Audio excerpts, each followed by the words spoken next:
بسم اللہ الرحمن الرحیم بسم اللہ الرحمن الرحیم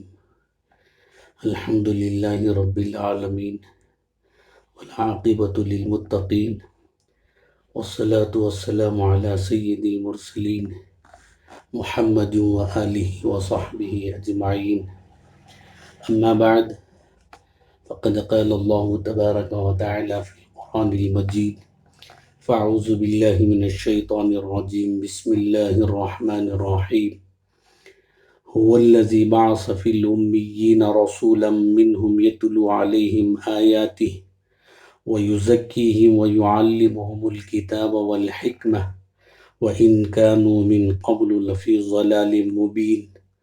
صدق الله العظيم وصدق رسوله النبي الكريم ونحن على ذلك من الشاهدين والشاكرين. معزز سامعین اکرام، ہمارے اور آپ کے آقا تاجدار مدینہ حضرت محمد الرسول اللہ صلی اللہ تعالی علیہ وسلم نے امت کے لیے بہت سارے موقعوں پر بہت سارے حضرات صحابہ اکرام رضی اللہ تعالی عنہم اجمعین کو نصیحتیں کی، اور یہ نصیحتیں صرف حضرات صحابہ اکرام کے لیے نہیں تھی بلکہ قیامت تک آنے والے انسانوں کے لیے یہ آپ صلی اللہ علیہ وسلم کی نصیحتیں تھیں۔ ان میں سے کچھ نصیحتیں میں آپ کی گوش گزار کرنا چاہتا ہوں، کیونکہ آپ کی بعثت سے پہلے کفار قریش میں علم و ہنر کچھ بھی نہیں تھا، اور نہ ہی کوئی آسمانی کتاب تھی۔ ان کی جہالت اور وحشت ضرب المثل تھی۔ بت پرستی، اوہام پرستی اور فسق و فجور کا نام ملت ابراہیمی دے رکھا تھا۔ ایسے حالات میں اللہ تبارک و تعالی نے اپنے فضل و کرم سے اسی قوم میں سے ایک رسول مبعوث فرمایا جس کا امتیازی لقب نبی امی ہے، لیکن امی ہونے کے باوجود اپنے قوم کو اللہ کی سب سے زیادہ عظیم الشان کتاب پڑھ کر سناتا اور حیرت انگیز انداز سے علوم معارف، حکمت اور دانائی کی باتیں سکھلا کر ایسا حکیم اور شائستہ بنا کہ دنیا کے بڑے سے بڑے حکیم اور دانشور، عالم اور عارف اس کے سامنے زانو تلمس طے کرنے پر مجبور ہیں۔ رسول اللہ صلی اللہ علیہ وسلم نے حضرت ابن عباس رضی اللہ تعالی عنہ کو 5 نصیحتیں فرمائی۔ رسول اللہ صلی اللہ علیہ وسلم نے اس حدیث شریف میں پوری امت کو 5 باتوں کی نصیحت فرمائی۔ اگر صرف یہ امت محمدیہ اس حدیث شریف پر پوری طرح عمل کر لے تو دنیا و آخرت اس کی دونوں سنور جائیں گی، کیونکہ ان 5 باتوں کو 5 قسم کی رکاوٹوں سے پہلے غنیمت جان کر ان سے فائدہ اٹھا لینے اور بعد میں موقع ہاتھ سے نکل جانے پر پچھتانے سے رسول اللہ صلی اللہ علیہ وسلم نے آگاہ کیا۔ آپ صلی اللہ علیہ وسلم نے ارشاد فرمایا، حضرت عبداللہ ابن عباس رضی اللہ تعالیٰ عنہ اس حدیث کے راوی ہیں، وہ فرماتے ہیں کہ اغتنم خمسا قبل خمس شبابک قبل حرمک۔ پہلی نصیحت جو رسول اللہ صلی اللہ علیہ وسلم نے ارشاد فرمائی وہ یہ کہ بڑھاپا آنے سے پہلے اپنی جوانی کی قیمت اور اس کی طاقت سے خوب فائدہ اٹھا لو، کیونکہ انسان جوانی میں جو کچھ کر سکتا ہے بڑھاپا آنے کے بعد کسی کام کے لائق نہیں رہتا، بلکہ دوسروں کی وہ خدمت کا محتاج ہو جاتا ہے۔ اللہ کی عبادت جوانی میں جس طریقے سے بہتر انداز سے ادا ہو سکتی ہے وہ بڑھاپے میں نہیں ہو سکتی، اس لیے اللہ تعالیٰ کو جوانی کی عبادت بہت زیادہ پسند ہے، اور عبادت گزار جوان سے بہت زیادہ اللہ خوش ہوتے ہیں، اور قیامت کی سخت ترین گرمی اور گھٹن میں عبادت گزار جوانوں کو اللہ رب العزت عرش الہی کا سایہ نصیب فرمائے گا۔ اسی لیے ہم میں سے ہر ایک کو چاہیے، خصوصاً نوجوانوں کو چاہیے، اپنے اس جوانی کی زندگی کو غنیمت جان کر واہیات میں اپنی جوانی کو برباد کرنے کے بجائے، اپنے خواہشات پر اپنی جوانی کو لٹانے کے بجائے، اللہ کی دی ہوئی اس جوانی کو اللہ کی اطاعت میں، اس کی عبادت میں گزار کر اپنے رب کا محبوب اور منظور بننے کی کوشش کرنا چاہیے۔ اور یہ رمضان المبارک کا موقع، جس میں اللہ تبارک و تعالی بندوں کی عبادتوں پر اللہ تبارک و تعالی انعامات سے نوازتے ہیں، اور اللہ کی رضامندی کے حاصل کرنے کا ایک بہترین ذریعہ ہے دن میں روزے کے ذریعے سے اپنے نفس پر قابو پانے کا، اور رات میں کھڑے ہو کر تراویح کے ذریعے سے اپنے رب کو منانے کا اور اسے خوش کرنے کا یہ بہترین موقع ہے۔ اس رمضان المبارک کے موقع کو ہاتھ سے جانے نہیں دینا چاہیے، بلکہ اپنی جوانی کو اللہ کی اطاعت میں، اس کی عبادت میں تمام تر قوت کو لگا کر اپنے رب کی رضا کو حاصل کر لینا چاہیے۔ یہ رمضان المبارک کا بہترین موقع ہے۔ ہر آدمی کو اپنے حسب استطاعت و ضرورت اللہ تبارک و تعالیٰ کی اطاعت اور اس کی عبادت کر کے ہر آدمی کو چاہیے کہ وہ اپنے رب کی رضا حاصل کر لے۔ دوسری نصیحت رسول اللہ صلی اللہ علیہ وسلم نے یہ ارشاد فرمائی، وَصِحَّتَكَ قَبْلَ سَقْمِكَ، بیماری سے پہلے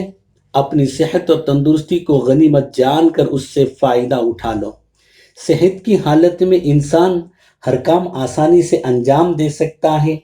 اور جب بیمار پڑ جاتا ہے تو کوئی کام نہیں کر پاتا، بلکہ بیماری تو ہر کام کے لیے رکاوٹ ہے۔ صحت کتنی بڑی نعمت ہے بیماری کے بعد پتہ چلتا ہے۔ آج کل ہم جس ماحول سے گزر رہے ہیں، ہمارا ملک نہیں بلکہ پوری دنیا کرونا وائرس کووڈ-19 کے اس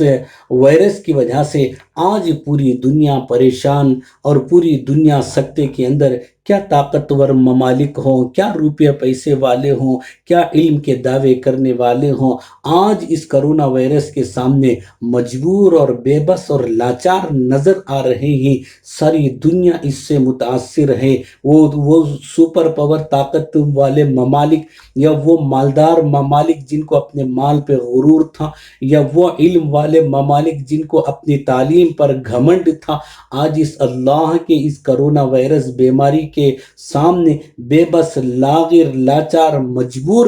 ہمیں اور آپ کو نظر آتے ہیں۔ یہ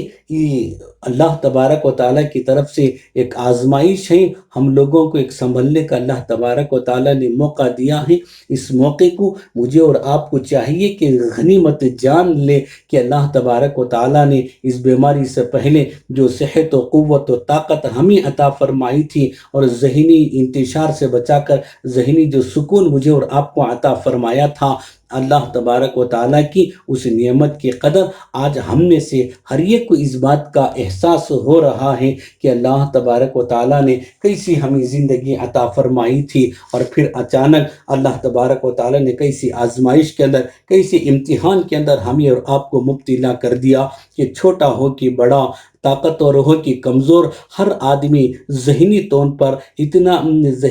پر اتنا پریشان ہے اس بیماری کی وجہ سے، جس سے ہم اور آپ اندازہ لگا سکتے ہیں کہ پوری دنیا اس سے متاثر ہو رہی ہے، اور اس سے پوری دنیا متاثر ہوئی ہے، اور پھر اللہ جانے یہ حالات کب ختم ہوں گے، اور پھر یہ بیماری کا سلسلہ کب ختم ہوگا، اللہ پھر سے وہ راحت کے، صحت کے نیا وہ دور کب لے کر آئے گا۔ ہماری تو یہ دعا ہے کہ اللہ تبارک و تعالیٰ جلد سے جلد اس وبا کو ختم فرمائے، اسی اللہ تبارک و تعالیٰ اس پریشانی کو دور کرے، اللہ تبارک و تعالیٰ اس امتحان سے اللہ تبارک و تعالیٰ ہمیں بآسانی جلد سے جلد اللہ ہمیں نکال کر پھر سے وہ صحت والی زندگی، راحت والی زندگی، اطمینان اور سکون والی زندگی اللہ تبارک و تعالیٰ ہر انسان کو نصیب فرمائے۔ تو دوستو، یہ اللہ تبارک و تعالیٰ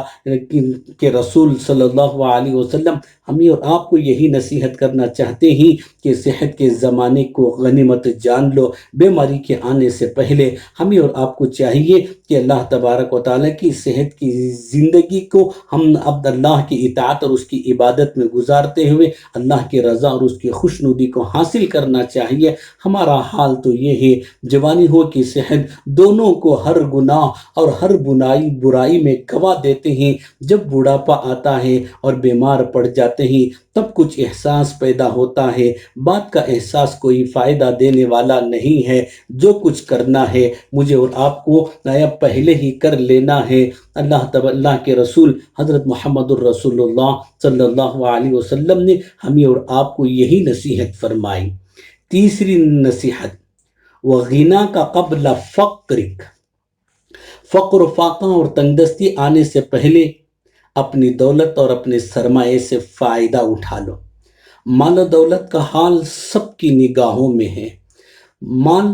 صبح کو آیا، شام کو ختم ہو گیا۔ آج کوئی شخص بڑا مالدار اور عیش و عشرت میں ہے، کل دیکھا تو بالکل خالی ہاتھ پھر رہا ہے۔ اسی طرح آج کسی کو فقر و فاقے میں دیکھا، وہی شخص کل بڑا مالدار اور علاقے کا بڑا رئیس بن گیا۔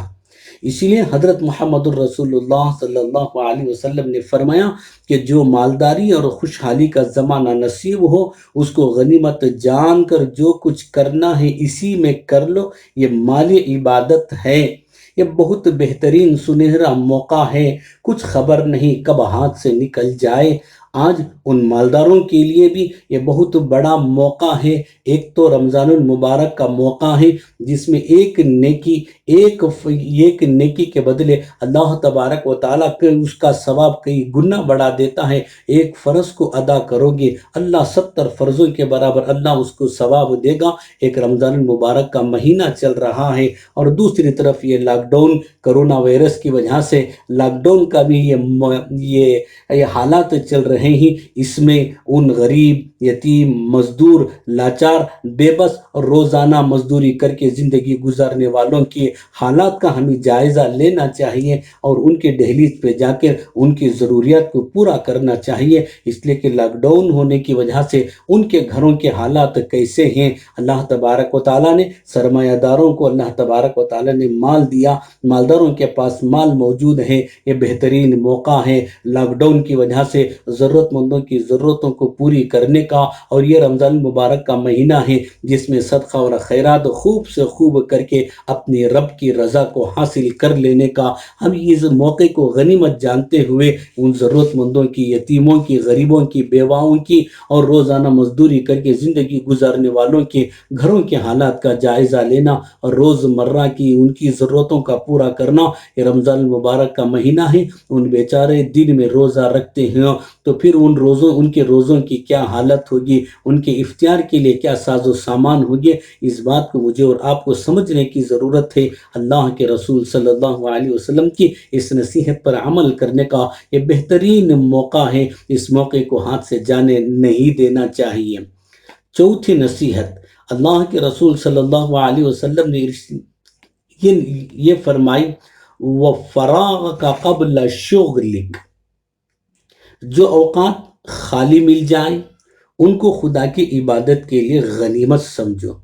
کچھ خبر نہیں کہ اچانک کچھ ایسی مشغولیت میں پھنس جائیں گے کہ پھر کچھ نہ کر سکو گے اور افسوس کرتے رہ جاؤ گے۔ خالی اوقات کو لاپرواہی سے مفت میں مت اڑا دو، اس میں ضرور کچھ کر لو، اس لیے کہ آپ صلی اللہ علیہ وسلم نے فرمایا کہ مشغولیت سے پہلے خالی وقت سے فائدہ اٹھا لو۔ دوستو، رمضان ہماری اپنی زندگیوں میں اس سے پہلے بھی آئے،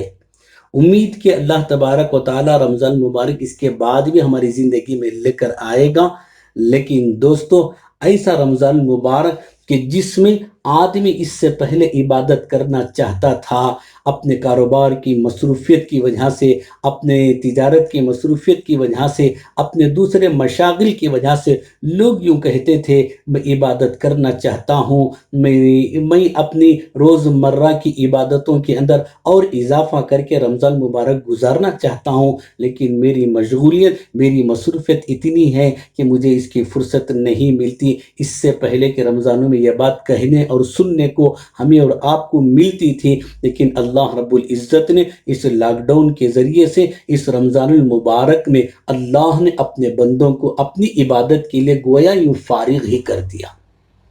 اب یہ اس لاک ڈاؤن کی وجہ سے ہر آدمی فارغ ہے۔ اس میں اللہ تبارک و تعالیٰ کی یہ بھی ایک بہت بڑی اس کو نعمت سمجھے کہ اس اللہ تبارک و تعالیٰ نے ہمیں فارغ کر دیا ہے، ہمارے کاروبار بند ہیں، ہماری تجارت بند ہے، ہمارے دوستوں سے ملنا جلنا بند ہے، ہماری پارٹیاں بند ہیں، ہمارے دوستوں کی محفلیں بند ہیں۔ اس لاک ڈاؤن کی وجہ سے، سوشل ڈسٹینس کی وجہ سے، اس کرونا وائرس کی بیماری کے اور اس کی وبا سے اپنے آپ کو بچانے کے لیے ہیلتھ ڈپارٹمنٹ کی طرف سے، سرکار کی طرف سے آنے والے ان قوانین کی وجہ سے آج ہر آدمی الگ تھلگ پڑا ہوا ہے، اپنوں سے دور ہے اور اپنے تجارت سے دور ہے، اور یہ رمضان المبارک کا مہینہ ہے تو اب کسی آدمی کو یہ موقع ہی نہیں ہے کہ مجھے رمضان میں عبادت کرنے کی فرصت ہی نہیں ملی۔ اب تو فرصت ہی فرصت ہے۔ ہمیں اور آپ کو چاہیے کہ اس موقع پر ہم زیادہ سے زیادہ اللہ کی عبادت کریں، اپنے رب کو راضی کریں، روزوں کے اندر وہ خشوع و خضوع لے کر آئیں، تراویح کے اندر کھڑے ہو کر اپنے رب کو منائیں۔ اللہ تبارک و تعالیٰ نے یہ بہترین موقع دیا ہے، یہ فارغ وقت ہے، اس فارغ وقت میں زیادہ سے زیادہ اللہ کی عبادت کریں، ذکر و تلاوت میں اپنے آپ کو لگائے رکھیں، اور اپنی پچھلی زندگیوں سے سچے دل سے اللہ تبارک و تعالیٰ سے توبہ کریں، استغفار کریں، اور وہ ہمارا رب جو ہمارے گناہوں کی وجہ سے جو ہم سے ناراض ہو گیا تھا، اس رب کو ہم منا لیں، اور روزوں کے ذریعے سے، تراویح کے ذریعے سے، تہجد کے ذریعے سے، یہ وہ اوقات ہیں کہ جس میں ہم کچھ کر لے سکتے ہیں۔ اللہ تبارک و تعالیٰ نے ہمیں فارغ وقت عطا فرمایا ہے، دوسری مشغولیت سے اللہ تبارک و تعالیٰ نے ہمیں اور آپ کو بچایا ہوا ہے، تو ہمیں اور آپ کو چاہیے کہ ان فارغ اوقات میں اپنے رب کی رضا کی طرف زیادہ سے زیادہ آگے بڑھنے کی ہم کوشش کریں اور اپنے رب کی رضا کو حاصل کرنے کی کوشش کریں۔ چوتھی نصیحت جو رسول اللہ پانچویں نصیحت جو رسول اللہ صلی اللہ علیہ وسلم نے فرمائی، وہ حیاتک قبل موتک، موت آنے سے پہلے اپنی زندگی سے فائدہ اٹھا لو۔ کچھ خبر نہیں کہ کس وقت موت آ جائے، پھر افسوس کرتے رہو گے اور اللہ سے کہو گے کہ دوبارہ موقع دے دے، صرف تیری عبادت ہی کرتا رہوں گا۔ اللہ تعالیٰ کے یہاں حاضری کے بعد اس کہنے کا کوئی فائدہ نہیں ہوگا۔ آج ہم اور آپ موت دیکھ رہے ہیں کہ موت کس انداز میں آ رہی ہے، کیسے آ رہی ہے، اور موت کی وجہ سے یہ کرونا وائرس نے آیا موت کا ایسا منظر پوری دنیا کے سامنے پیش کر کے رکھ دیا ہے۔ بہادر سے بہادر انسان بھی موت کے ان مناظر کو دیکھ کر وہ بھی کم ہمت اور پست ہمتی کی طرف مائل ہوتا نظر آ رہا ہے۔ موت کی وجہ سے خوف اور دہشت میں اپنے آپ کو مبتلا، ذہنی طور پر انتشار ہر آدمی کو ہوتا ہوا یہ مجھے اور آپ کو دیکھنے کو موقع مل رہا ہے کہ موت کیسے آ رہی ہے۔ ہمارا یقین تو ہے کہ موت رب کے حکم سے آتی ہے، اور وہ رب کس بہانے سے کس کو کیسی موت دے دے یہ تو وہ رب ہی جانتا ہے۔ لِكُلِّ أُمَّةٍ أَجَلٌ لَا يَسْتَقْدِمُونَ سَاعَةً وَلَا يَسْتَأْخِرُونَ، کہ موت تو بہرحال آنی ہے، اس موت کے آنے میں نہ ایک لمحہ آگے ہے نہ ایک لمحہ پیچھے ہوتی ہے، وہ تو وقت مقررہ پر آئے گی، اور وہ کس بہانے سے آئے گی وہ تو رب ہی جانتا ہے۔ اب ہمیں اور آپ کو اس ایسی موت کی اللہ سے تمنا اور آس اور امید کرنا اور دعائیں کرنا کہ یا اللہ ایسی حالت میں موت آ جائے کہ زبان پہ کلمہ جاری ہو، تو راضی ہو، تیرے حبیب خوش ہوں، ایسی پاکیزہ موت کی مجھے اور آپ کو اللہ سے التجا اور دعائیں کرنا چاہیے۔ تو آج یہ موقع جس کو ہم اور آپ دیکھ رہے ہیں، ان مواقع میں یہ اللہ کے رسول صلی اللہ علیہ وسلم کی حدیث کی روشنی میں یہ جو 5ویں نصیحت ہے کہ موت کے آنے سے پہلے اپنی زندگی سے فائدہ اٹھا لو، اس زندگی سے مجھے اور آپ کو چاہیے کہ زیادہ سے زیادہ فائدہ حاصل کر لینا چاہیے، اس لیے کہ اللہ تبارک و تعالیٰ نے یہ جو دنیا کی زندگی دی ہے، یہ دنیا کی زندگی عارضی ہے، یہ دنیا کی زندگی فانی ہے، ایک نہ ایک دن تو یہ دنیا کی زندگی ختم ہونے والی ہے۔ الکیس من دان نفسا وعمل لما بعد الموت، رسول اللہ صلی اللہ علیہ وسلم نے حدیث پاک کے اندر ارشاد فرمایا، عقل مند انسان وہ ہے جو موت کے بعد کی تیاری اس دنیا کی زندگی کے اندر کر لے۔ تو اس دنیا کی زندگی میں ہمیں اور آپ کو آخرت میں کام آنے والے اعمال کو کر لینا چاہیے، وہ اعمال کی جس سے قبر میں راحت، چین و سکون ملتا ہو، ایسے اعمال کو کر لینا چاہیے، اور ایسے اعمال کو کر لینا چاہیے کہ کل قیامت کے دن خدا رب العزت ہم سے کہے کہ یہ میرا بندہ ہے، دنیا کی یہ ساری مشقتیں میرے لیے جھیلتا تھا، آج یہ میرے پاس آیا ہے۔ اللہ تبارک و تعالیٰ اس کو اپنی بنائی ہوئی اس جنت کی نعمتوں سے اس کو مالا مال فرما دے۔ سامعین اکرام، اللہ کے رسول صلی اللہ علیہ وسلم کی ایک دوسری حدیث بھی میں مختصر طور پر میں آپ کو سنا دوں کہ جس میں حضرت ابو ہریرہ رضی اللہ تعالیٰ عنہ کو اللہ کے رسول صلی اللہ علیہ وسلم نے 5 نصیحتیں فرمائیں۔ اس میں سے پہلی نصیحت اللہ کے رسول صلی اللہ علیہ وسلم نے فرمایا کہ حرام چیزوں سے بچو تو تم لوگوں میں سب سے بڑے عابد بن جاؤ گے۔ اس حدیث پاک میں رسول اللہ صلی اللہ علیہ وسلم نے ارشاد فرمایا، حرام اور ناجائز امور سے اپنے آپ کی حفاظت کرو گے تو تم دنیا میں سب سے بڑے عبادت گزار انسان شمار کیے جاؤ گے۔ جھوٹ بولنا حرام ہے، اس سے بچنے کے لیے سچ بولنا ہوگا جو کہ عبادت ہے۔ خیانت کرنا حرام ہے، اس سے بچنے کے لیے دیانت اختیار کرنا ہوگا جو کہ عبادت ہے۔ نامحرم پر نگاہ جما کر دیکھنا حرام ہے، اس سے بچنے کے لیے فوراً نگاہ کو نیچی کرنا ہوگا جو کہ عبادت ہے۔ شراب پینا حرام ہے، خدا کے خوف سے اس کو ترک کر دینا عبادت ہے۔ سنیما، فلم، فحش پروگرام وغیرہ دیکھنا حرام ہے، خدا کے خوف سے اس کو ترک کر دینا عبادت ہے۔ سودی کاروبار حرام ہے، خدا کے خوف سے ترک کر دینا عبادت ہے۔ غرض یہ کہ ہر حرام اور ناجائز چیزوں کو چھوڑ دینا عبادت بن جاتا ہے۔ اسی لیے رسول اللہ صلی اللہ علیہ وسلم نے فرمایا، اتق المحارم تکن اعبد الناس، حرام چیزوں کو چھوڑ دو گے تو تم دنیا کے تمام انسانوں میں سب سے بڑے عابد بن جاؤ گے۔ لہٰذا سب سے بڑا عابد وہی ہے جس نے حرام کو چھوڑ دیا ہے۔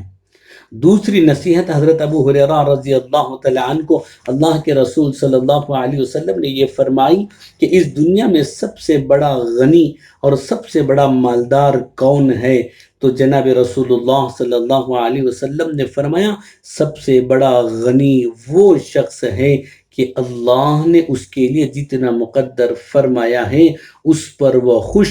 فرحاں اور شاداں رہتا ہے، اور وہ یوں کہتا ہے کہ اللہ نے جو کچھ مجھے عنایت فرمایا ہے ہزاروں لاکھوں کو اتنا بھی نصیب نہیں ہوا ہے، تو سب سے بڑا غنی نہ ہوا تو اور کیا ہوا۔ ایک حدیث قدسی میں اللہ تبارک و تعالیٰ ارشاد فرماتے ہیں، اے ابن آدم، اے انسان، تو میری عبادت کے لیے وقت نکال، میں تیرے سینے کو استغنا کی دولت سے بھر دوں گا اور تجھ سے فقر و فاقے کو دور کر دوں گا۔ ایک اور حدیث ہے، اللہ کے رسول صلی اللہ علیہ وسلم ارشاد فرماتے ہیں کہ لیس الغنی عن کثرت العرض ولکن الغنی غنی النفس، ساز و سامان اور دولت کی کثرت سے مالداری نہیں ہوتی، بلکہ قلب کے استغنا کی دولت سے ہی مالداری ہوتی ہے۔ اور آپ صلی اللہ علیہ وسلم نے ارشاد فرمایا، جو شخص ہر وقت دولت کی فکر میں رہتا ہے اور جو حاصل ہوا اس پر اس کو قناعت نہیں ہوتی ہے، اس کی مثال ایسی سمجھو کہ کوئی شخص مسلسل کھاتا رہتا ہے مگر اس کا پیٹ نہیں بھرتا۔ ایک اور تیسری نصیحت جو حضرت ابو ہریرہ رضی اللہ تعالیٰ عنہ کو حضرت ابو ہریرہ رضی اللہ تعالیٰ عنہ کو اللہ کے رسول صلی اللہ علیہ وسلم نے فرمایا، اپنے پڑوسیوں کے ساتھ حسن سلوک اور رواداری کا معاملہ کرتے رہو تو تم کامل مومن کہلاؤ گے، اس لیے کہ جس کے دل میں اللہ اور اس کے رسول کی محبت ہوتی ہے وہی حسن سلوک کرتا ہے۔ حضرت ام المؤمنین عائشہ صدیقہ رضی اللہ تعالیٰ عنہ فرماتی ہیں کہ اللہ کے رسول صلی اللہ علیہ وسلم نے ارشاد فرمایا کہ جبرائیل امین مجھے پڑوسی کے ساتھ ہمدردی اور غم خاری کے بارے میں اس قدر وصیت کرتے رہے کہ مجھے اندیشہ ہونے لگا کہ کہیں پڑوسی کو وارث نہ بنا دیا جائے۔ پڑوسی کے تعلق سے رسول اللہ صلی اللہ علیہ وسلم نے بہت ساری حدیثیں ارشاد فرمائی اور حضرات صحابہ کرام سے منقول ہے۔ حضرت ابو ذر غفاری رضی اللہ تعالیٰ عنہ کی وہ وصایا کہ جس میں حضرت ابو ذر غفاری رضی اللہ تعالیٰ عنہ کو اللہ کے رسول صلی اللہ علیہ وسلم نے وصیتیں فرمائی ہیں، اس میں اللہ کے رسول صلی اللہ علیہ وسلم نے حضرت ابو ذر غفاری سے فرمایا کہ جب کھانے کی ہانڈیاں تیار کرو تو اس میں ذرا شوربہ زیادہ کر دیا کرو تاکہ تم اپنے پڑوسی کے پاس بھی کچھ بھیج سکو۔ رسول اللہ صلی اللہ علیہ وسلم نے مختلف احادیث میں پڑوسیوں کے تعلق سے فرمایا، ایک موقع فرمایا من کان یؤمن باللہ والیوم الآخر فلیؤذی جارہ۔ رسول اللہ صلی اللہ علیہ وسلم نے فرمایا جو شخص اللہ اور آخرت پر ایمان رکھتا ہے تو وہ ہرگز اپنے پڑوسی کو ایذا نہ پہنچائے۔ ایک موقع پر فرمایا من کان یؤمن باللہ والیوم الآخر فلیکرم جارہ۔ جو شخص اللہ اور آخرت پر ایمان رکھتا ہے وہ ضرور اپنے پڑوسی کے ساتھ ہمدردی اور اکرام کا معاملہ کرے۔ ایک موقع پر فرمایا من کان یؤمن باللہ والیوم الآخر فلیکرم ضیفہ۔ جو شخص اللہ اور آخرت پر ایمان رکھتا ہے وہ ضرور مہمان کی مہمانداری اور ان کے ساتھ عزت اور اکرام کا معاملہ کرے۔ جب پڑوسی کے ساتھ ہمدردی اور رواداری کا معاملہ کرے گا تو یہ کمال ایمان کی علامت ہے۔ یہی تو اللہ اور اس کے رسول سے محبت کی علامت ہوگی۔ جس شخص کے اندر یہ صفت موجود ہے اللہ اور اس کے رسول سے محبت کا دعوے میں وہ سچا ہوگا، اور جس شخص کے اندر پڑوسی کی ہمدردی نہیں ہے اس کا اللہ اور اس کے رسول سے محبت کا دعویٰ جھوٹا ہے۔ یہ رسول اللہ صلی اللہ علیہ وسلم نے مختلف مواقع پر حضرات صحابہ کرام رضی اللہ تعالیٰ عنہ اجمعین کو رسول اللہ صلی اللہ علیہ وسلم نے نصیحتیں کی ہے۔ چوتھی نصیحت جو حضرت ابو ہریرہ رضی اللہ تعالیٰ عنہ کو اللہ کے رسول نے فرمائی، وہ چوتھی نصیحت یہ تھی کہ کامل مسلمان وہی ہے جو دوسروں کے لیے اس چیز کو پسند کرتا ہے جو اپنے لیے پسند کرتا ہے۔ حضرت انس بن مالک رضی اللہ تعالیٰ عنہ سے مروی ہے کہ اللہ کے رسول صلی اللہ علیہ وسلم نے ارشاد فرمایا کہ تم میں سے کوئی اس وقت تک کامل مومن نہیں بن سکتا جب تک اپنے مسلمان بھائی کے لیے وہی چیز پسند نہ کرے جو اپنے لیے پسند کرتا ہے۔ یہ چوتھی نصیحت تھی حضرت ابو ہریرہ رضی اللہ تعالیٰ عنہ کو۔ پانچویں نصیحت جو رسول اللہ صلی اللہ علیہ وسلم نے حضرت ابو ہریرہ رضی اللہ تعالیٰ عنہ کو کی وہ یہ تھی کہ تم کثرت کے ساتھ مت ہنسا کرو، اس لیے کہ کثرت سے ہنسنے کی وجہ سے انسان کا دل مردہ ہو جاتا ہے۔ حدیث شریف میں رسول اللہ صلی اللہ علیہ وسلم نے ارشاد فرمایا لو تعلمون ما اعلم لضحکتم قلیلا ولبکیتم کثیرا۔ جو مجھے معلوم ہے وہ اگر تم کو بھی معلوم ہو جاتا ہے تو تم بہت کم ہنستے اور بہت زیادہ روتے رہتے۔ ایک موقع پر اللہ کے رسول نے یوں بھی کہا، ایسے لوگوں پر ہلاکت اور بربادی ہے جو لوگوں کو ہنسانے کے لیے جھوٹ سچ ملا کر باتیں سنایا کرتے ہیں۔ تو یہ رسول اللہ صلی اللہ علیہ وسلم نے مختلف مواقع پر یہ کچھ نصیحتیں ہمیں اور آپ کو قیامت تک آنے والی انسانیت کو کی ہیں۔ تو ہمیں اور آپ کو چاہیے کہ رسول اللہ صلی اللہ علیہ وسلم کی ان نصیحتوں پر ہم اور آپ عمل کریں، اپنی دنیا کی زندگی کو بھی سدھاریں، اپنی دنیا کی زندگی کو بھی بنائیں، اور اپنی اس دنیا کی زندگی میں اپنے رب کی رضا کے حصول کی کوشش اور اس کے لیے جد و جہد کریں۔ اور اس کے لیے یہ رمضان مبارک کا بہترین موقع ہے، نیکیوں کا اس میں کرنا آسان ہو جاتا ہے۔ اللہ تبارک و تعالیٰ اس رمضان المبارک کے اندر نیکیوں کے بھاؤ کو بھی اللہ تبارک و تعالیٰ بڑھا دیتے ہیں اور لوگوں کے دلوں کو نرم کر دیتے ہیں۔ غیر رمضان کے مقابلے میں رمضان میں نیکی کا کرنا، عبادت کا کرنا، ذکر و تلاوت کا کرنا آسان ہے۔ تو ان مواقع میں اللہ تبارک و تعالیٰ کی زیادہ سے زیادہ عبادت کریں، یہ رمضان المبارک کے موقع کو غنیمت جانیں، اپنے اوقات کی حفاظت کریں، ذکر و تلاوت میں اپنے آپ کو مشغول رکھیں۔ اللہ تبارک و تعالیٰ اس رمضان المبارک کی عبادتوں کے ذریعے سے اللہ ہمارے گناہوں کو معاف فرما دے، اپنی رضا اور اپنی خوشنودی عطا فرما دے۔ ان دعاؤں کے ساتھ ہم اللہ تبارک و تعالیٰ سے ہمیشہ رجوع ہوتے رہیں، سچے دل سے گناہوں سے معافی مانگتے رہیں۔ یہ رمضان المبارک کا مہینہ ہے، اللہ تبارک و تعالیٰ ان وبائی امراض سے پوری انسانیت کی عموماً اور خصوصاً امت محمدیہ کی اللہ تبارک و تعالیٰ حفاظت فرمائے۔ ہر اس امتحان کی گھڑی میں اللہ تبارک و تعالیٰ مومن و مسلمان کو اپنے ایمان پر ثابت قدمی کے ساتھ اپنے رب کی تقدیر پر راضی رہنے کی اللہ ہر ایک کو اللہ توفیق نصیب فرمائے۔ ہر قسم کے خرافات میں، غلط عقیدوں میں اور اللہ تبارک و تعالیٰ سے اپنی شکوے شکایتوں سے اپنے آپ کو بچا کر اپنے رب کی بنائی ہوئی اس تقدیر پر جس پر ہم اور آپ ایمان رکھتے ہیں، والقدر خیرہ و شرہ من اللہ تعالی، اللہ تبارک و تعالیٰ کے اس تقدیر کے فیصلوں پر مجھے اور آپ کو راضی رہ کر اپنے رب کو منانے کی اور اپنے رب کو راضی اور خوش کرنے کی اور اپنے گناہوں سے سچے دل سے توبہ کرنے کی ضرورت ہے۔ آئیے ہم سب مل کر دعا کریں، اللہ تبارک و تعالیٰ اس رمضان المبارک کے تمام تر عبادتوں کو اللہ قبول فرمائے۔ عبادتوں میں جو کمی کوتاہی ہے اللہ تبارک و تعالیٰ اس کو اپنے فضل سے معاف فرمائے، اور اللہ تبارک و تعالیٰ اس رمضان المبارک کی رحمتوں اور برکتوں کے ذریعے سے موجودہ امراض سے پوری انسانیت کو اللہ تبارک و تعالیٰ نجات عطا فرمائے۔ اللہ ہر بیمار کو صحت و تندرستی نصیب فرمائے، اور اللہ تبارک و تعالیٰ بقیہ رمضان مبارک کی صحیح طریقے سے قدردانی کرنے اور اس کے اندر اپنے آپ کو عبادتوں میں مشغول رکھ کر اپنے رب کو راضی اور خوش کرنے کی اللہ ہدایت اور توفیق نصیب فرمائے۔ وآخر دعوانا ان الحمد للہ رب العالمین۔